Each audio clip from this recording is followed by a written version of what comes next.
आज हम यहाँ पर चर्चा करते हैं आईटी सब्जेक्ट के जो हमारी 5वीं यूनिट है उसमें आर्टिफिशियल इंटेलिजेंस अर्थात एआई के बारे में आज हम यहाँ पर चर्चा करेंगे। एआई क्या है, इसका हमारे जीवन में क्या उपयोग है और क्या प्रभाव हमारे जीवन में पड़ रहा है। तो आईटी सब्जेक्ट का सबसे मुख्य पार्ट्स एआई, इसे हम आर्टिफिशियल इंटेलिजेंस कहते हैं। आर्टिफिशियल का मतलब होता है बनावटी और इंटेलिजेंस का मतलब होता है जिसे सब तरह की जानकारियां इसके अंदर स्टोर कर दी जाती हैं, जैसे रीजनिंग या जनरल नॉलेज वगैरह। जितनी भी जानकारियां होती हैं वो इसके अंदर स्टोर की जाती हैं। इसलिए ये आर्टिफिशियल यानी बनावटी जानकारियों को हमारे सामने इस तरीके से प्रस्तुत करता है कि जैसे हमें ये लगता है कि ये वाकई में हमें काफी अच्छी इंफॉर्मेशन दे रहा है। तो आज हम इसके बारे में समझेंगे कि आर्टिफिशियल इंटेलिजेंस, जैसा कि हमने मतलब आपको बता दिया है, आर्टिफिशियल का मतलब होता है बनावटी और इंटेलिजेंस का मतलब होता है सभी तरह की इंफॉर्मेशन या जानकारियों को इसके अंदर स्टोर करना। अब यहाँ पर आर्टिफिशियल में सबसे पहले क्या क्या चीजें आती हैं ये हम आपको बताएंगे। आर्टिफिशियल में जैसा कि यहाँ पर मेंशन है, सबसे पहले यहाँ पर इस एक्सपर्ट सिस्टम और गेमिंग और कई तरह की language, computer version, natural record, financial, computer science वगैरह, ये सारी चीजें आर्टिफिशियल के अंतर्गत आती हैं। अर्थात हम ये कह सकते हैं कि आर्टिफिशियल एक कंप्यूटर की, एक विज्ञान की एक ऐसी शाखा है जिसके माध्यम से लोगों के जीवन पर काफी हद तक प्रभाव पड़ा है। इसके माध्यम से कई बच्चे स्टडी भी कर सकते हैं, कई चिकित्सा के क्षेत्र में भी हम जानकारी प्राप्त कर सकते हैं, व्यापार के क्षेत्र में भी हम जानकारी प्राप्त कर सकते हैं।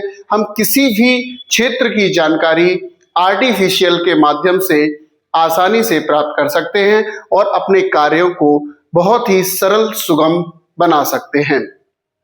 आर्टिफिशियल आज हमारे जीवन में एक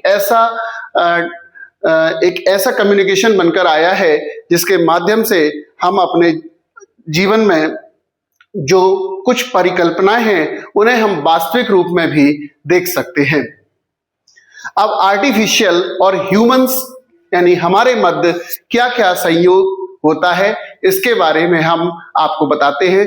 यहाँ पर सबसे पहला पॉइंट है, एआई मशीनों के अंतर्गत मनुष्य को इंटेलिजेंस एक्ट करने की योग्यता होती है। जैसे मशीनें कुछ सोच समझ नहीं सकती, लेकिन आजकल इंटेलिजेंस एआई का प्रयोग करके जो हम जिस तरह की विचारधारा या सोच रखते हैं उस तरह से मशीनें भी उनके अंदर जो स्टोरेज रिकॉर्डेड होता है उनके आधार या उनके तथ्यों के आधार पर वो आसानी से उस चीज को खोज सकती हैं और निकाल सकती हैं। जैसे कि सबसे बड़ा, जैसे आज हम देखते हैं गूगल एक ऐसा प्लेटफॉर्म है जहां पर हम प्रत्येक जानकारी को खोज सकते हैं। इससे संबंधित आज हम देखते हैं चैट जीटीपी या ऐसे अन्य कई सॉफ्टवेयर हमारे मार्केट में आ चुके हैं जो आर्टिफिशियल इंटेलिजेंस का यूज करके तैयार किए गए हैं। अब दूसरा यहाँ पर पॉइंट्स आता है, सामान्य इंटेलिजेंस एक्शन की तरह व्यवहार करने की योग्यता होती है। जैसे हम किसी व्यक्ति के मध्य बातचीत कर रहे हैं या कोई डाटा शेयर कर रहे हैं, तो ऐसे ही कोई भी सिस्टम इस डिवाइस से जुड़कर आर्टिफिशियल के माध्यम से हम आसानी से उन बातचीत या उन समस्याओं को आसानी से हल कर सकते हैं। अब यहाँ पर तीसरा पॉइंट आता है, मनुष्य के दिमाग की तरह काल्पनिक कार्यों के बारे में सोचने की योग्यता रहती है। तो आर्टिफिशियल के अंतर्गत ये सभी चीजें, जैसा कि हम जानते हैं, स्टोर रहती हैं।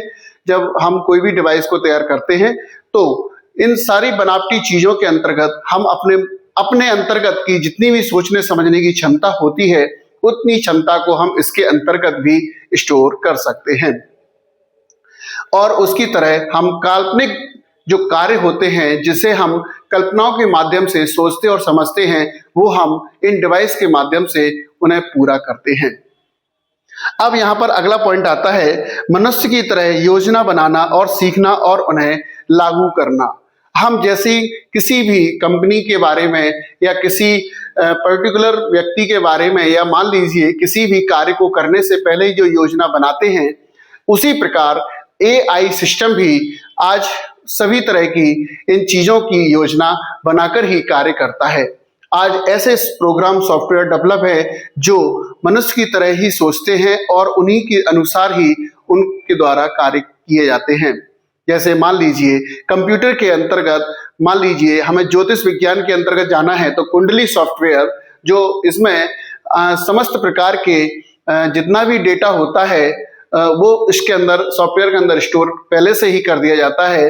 बस इसे हम नाम, डेट ऑफ बर्थ, टाइम और प्लेस, हम ये 3-4 चीजें इसको प्रोवाइड कराते हैं तो ये हमारे जन्म कुंडली पूरी की पूरी जैसे हमारे जो पुराने विद्वान हैं उनके द्वारा बनाई जाती है, तो उनसे भी अति सूक्ष्म गणना करके यह हमारे सामने वो चीज प्रस्तुत कर सकती है।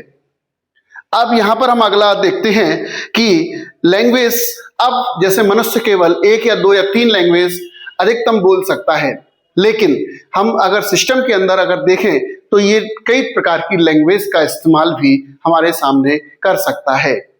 कोई किसी व्यक्ति अगर किसी अन्य लैंग्वेज को भी समझता है तो हम आर्टिफिशियल के माध्यम से उस वस्तु या उस डेटा को कई लैंग्वेज में डिवाइड कर सकते हैं और उन्हें अपनी भाषा में उसे आसानी से समझ सकते हैं। अब यहाँ पर अगला पॉइंट हम देखेंगे कि एक्सपर्ट सिस्टम के रूप में प्रॉब्लम को सॉल्व करता है और सहायक भी होता है। तो एक्सपर्ट सिस्टम क्या है? ये आर्टिफिशियल के द्वारा ही एक्सपर्ट सिस्टम बनाया जाता है।